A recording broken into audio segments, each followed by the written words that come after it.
Welcome to week 2 of the Bucs Football Report. I'm Al Southard, and I'm joined by head coach Jevon Glenn, and we're going to review the highlights from the most recent game and preview the upcoming contest.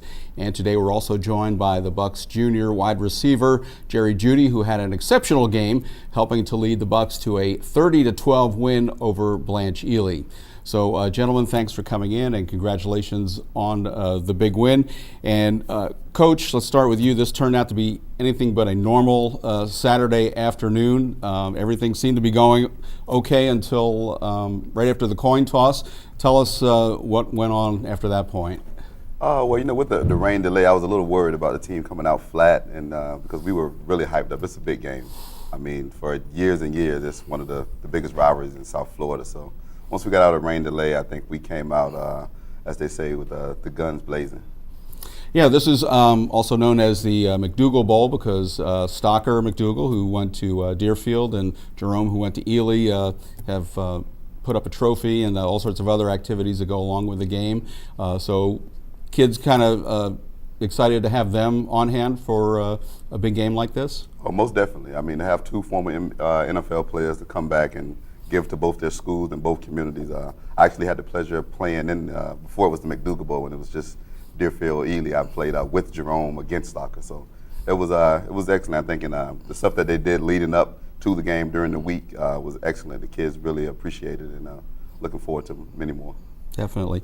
You mentioned about keeping everybody focused. I think the delay was about an hour and 40 minutes almost.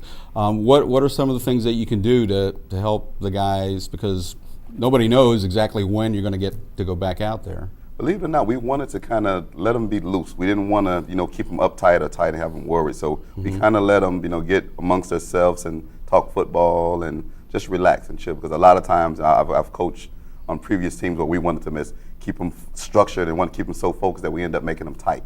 So I mean, we were very confident going into the game, so we wanted to keep that confidence level high and let them stay loose, and it worked out for us. Yeah, Jerry, how about you? What did you do during that long delay? Just hanging out in the locker room, or talking with the guys, or what was your process? Oh, I was just talking with the guys, just trying to stay focused about the game, just being patient. So talking over strategy, or just going over plays that you guys were going to run? Yeah, just making sure that we on the right page and stuff, knowing the plays. Sure, and I'm sure that was, you guys couldn't wait to get out there. That was especially at the verge of playing. It's just then, it's one thing to be sitting on the bus and waiting for the rain to stop, but after you've warmed up and everything, I'm sure you were anxious to get going. Sure. Well, let's go ahead and look at the game highlights, and Coach, you can take us through some of the big plays. We're going to start with offense, and as we look at the first shot, it does have coin toss where we have Stocker and Jerome out there escorting the teams on out.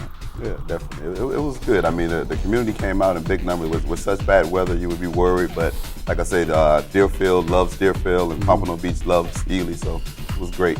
Got off to a quick start. We hit Jerry here on a quick round, and he shows why he's one of the top receivers in the country with speed once he gets up the sideline. We know once he was able to bend that corner, they have nobody that can catch him. That's the second game in a row we got out to a first play touchdown. So that was good. That's just the way you planned it, right? Yeah, just the way I drew it up.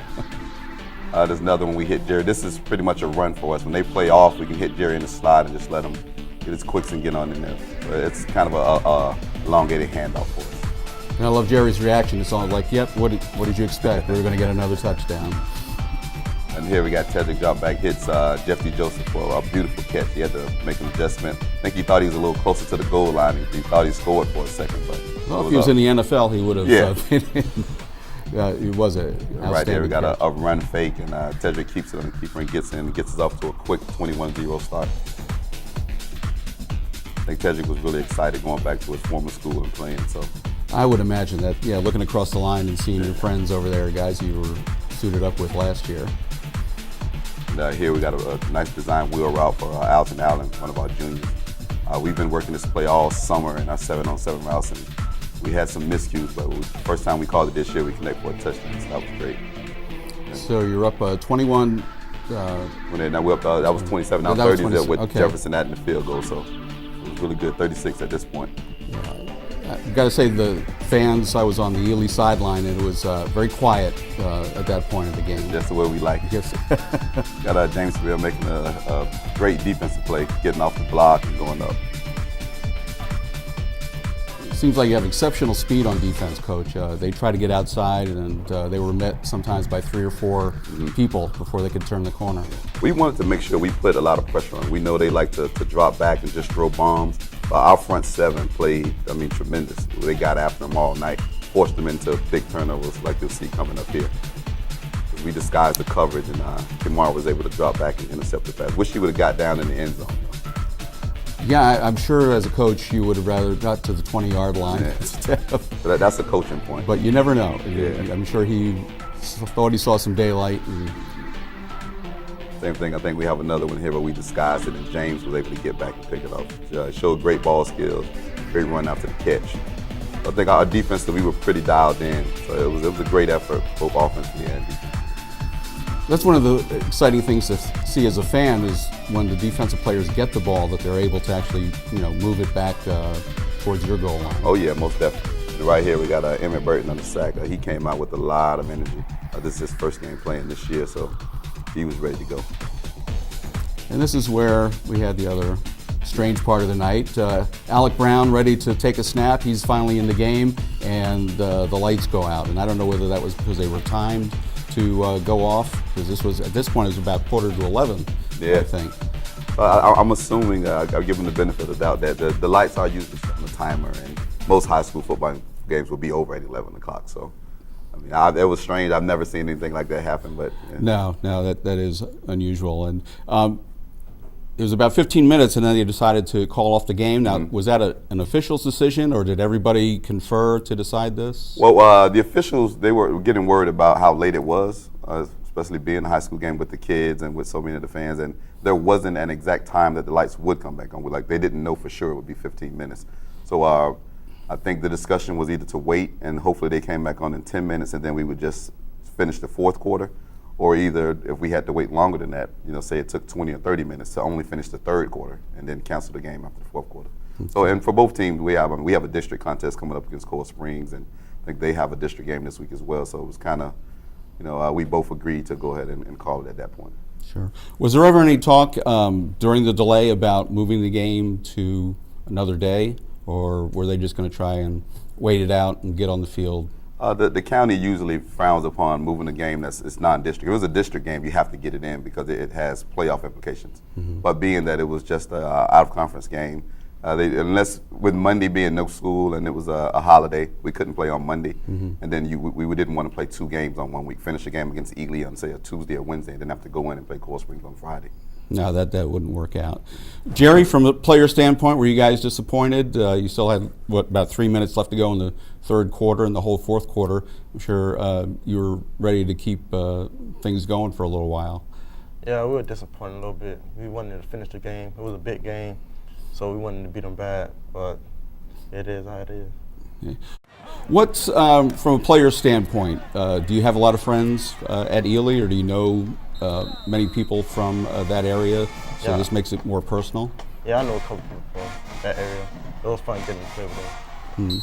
And from the offensive standpoint, Ted had a great night. Tedrick threw 3 touchdown passes, and you were on the receiving end of 2 of those.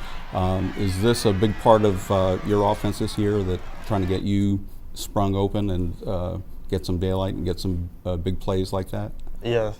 They made plays for me to get open and make big plays, and I just got to make it happen.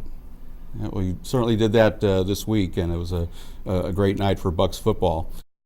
Coach, overall, how would you grade the team's performance from Saturday night? I thought we played pretty well. We got out to a quick start with something that we want to do.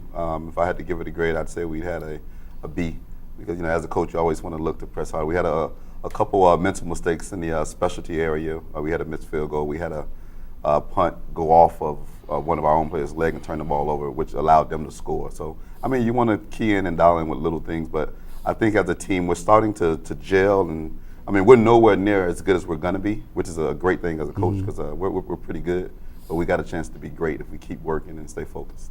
Well, that's exciting to hear. One of the parts of high school football that not many people get to see is the preparation that goes in on game day. Players in the locker room, the coaches, everything, all the little routines that go on. And we have some video from this weekend as the guys were getting ready to load the bus and head over to Ely. So let's take a look at the video, and Coach and Jerry, you can comment on some of the things that you guys are doing in those hours before the game. Well, at the first, we're getting our equipment checked. We're making sure that you have all your proper equipment, so we don't want to get over to the game and still be looking for things or not having it. We try to allow our guys to have a lot of downtime, a lot of loose time, and still communicating with family and friends and just mingling amongst each other. I mean, for a 7 o'clock game, you don't want a kid riled up and ready to go at 4:30.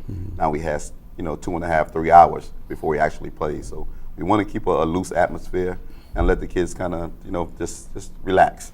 We have our football room where it's a classroom during the week, but we transition into a football room on game days. We have our tradition mural, and we like to spend a lot of time in there. Just we can think about football, and like I said, maybe let the ghost of the past, the Denard Robinsons, the Brandon Powells, the Jason Pierre-Pauls, maybe they can come down in spirit and give a little Buck pride. So we do a lot of relaxing as a team and just getting our stuff together.